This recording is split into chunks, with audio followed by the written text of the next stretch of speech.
Akala ko ba rally yung pinunta ng mga tao talaga dito para ipa-impeach si VP Sara. Pero bakit may mga paayuda at bakit may mga palista dito ngayon na nakikita tayo? Ayan no, although matalino na ang mga Pilipino ngayon na sige okay lang na tumanggap pero alam ko ang nasa puso ng mga to. Pero yun nga no, nakakaawa pa rin kasi marami pa rin sa atin yung talagang nagpapa gamit sa mga ganitong klase ng mga grupo para lang makapunta, makasama, para lang masabi na merong tao na sumama sa mga rally katulad nito na nire-recruit or dinudo or kinukuha lamang sa mga gilid-gilid ng mga grupong ito.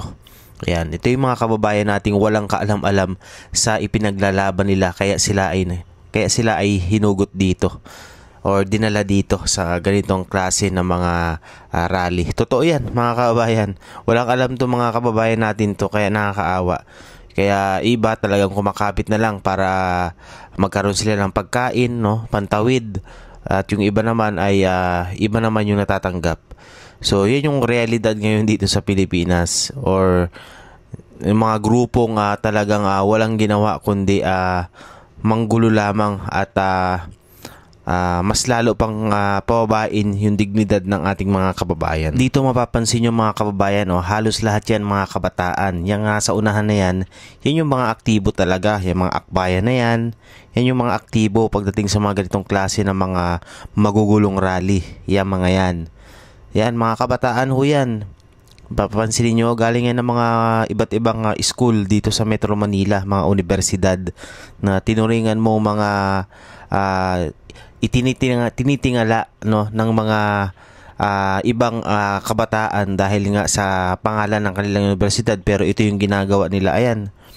Yan yung mga aktibo.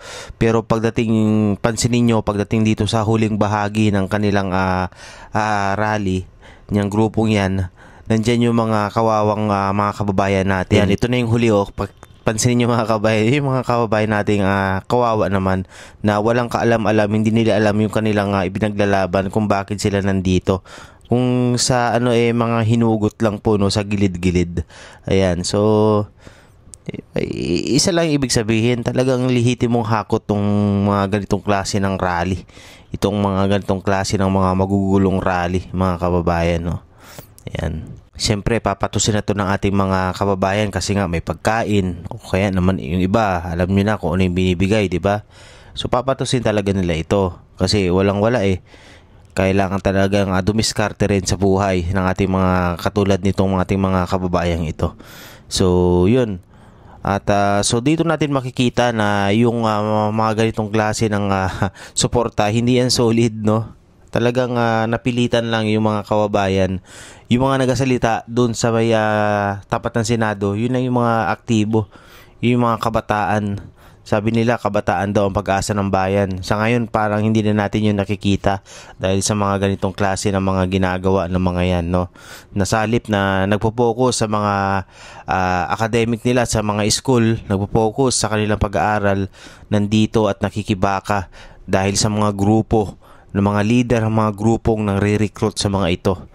So ito yung ayaw nila sa mga Duterte kasi ayaw ng mga Duterte sa mga ganitong klase ng grupo.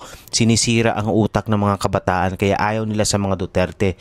Kaya gagawin nila ang lahat para lang mapatalsik si VP Sara Duterte, para lang mapaalis sa pwesto sa politika ang mga Duterte, which is hindi papayag ang mas nakakaraming Pilipino, hindi mas papayag ang majority ng sambayan ng Pilipino na gawin nila ito sa mga Duterte. Kaya naman mga kababayan ko, ano ang inyong reaksyon sa mga nakikita ninyo ngayon dito? Oo nga pala, maligayang araw ng kalayaan para sa ating lahat ngayong June 12.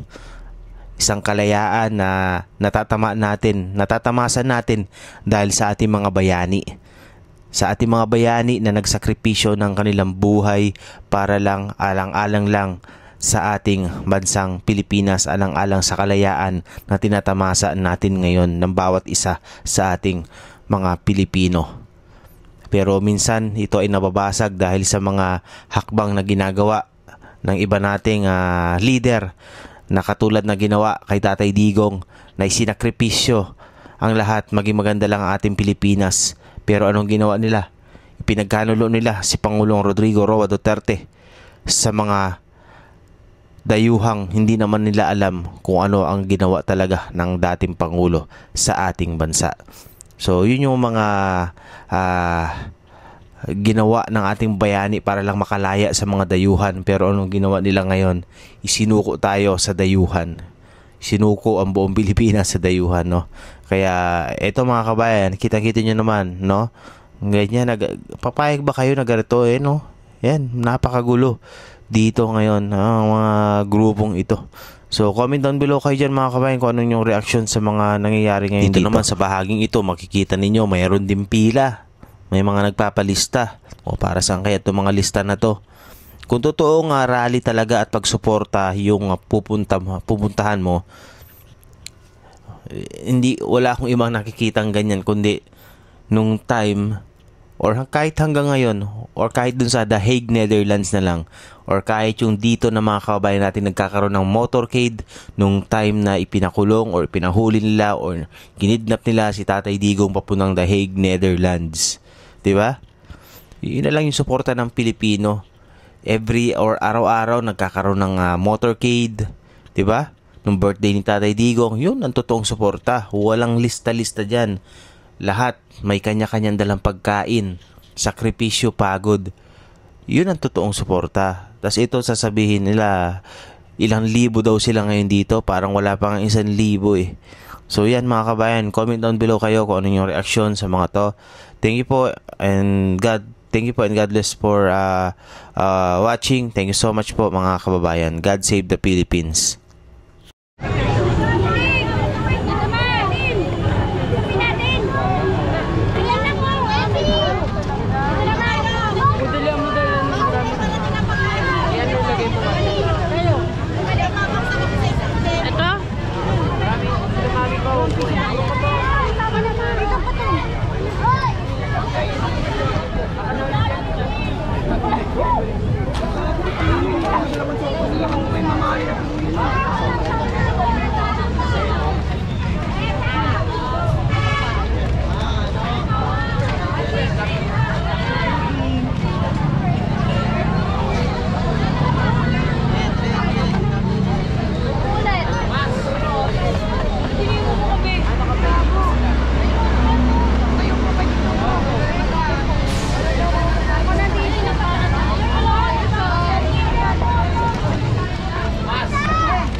Yo, pa sa ulo.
Diyan na daw, telepono na to.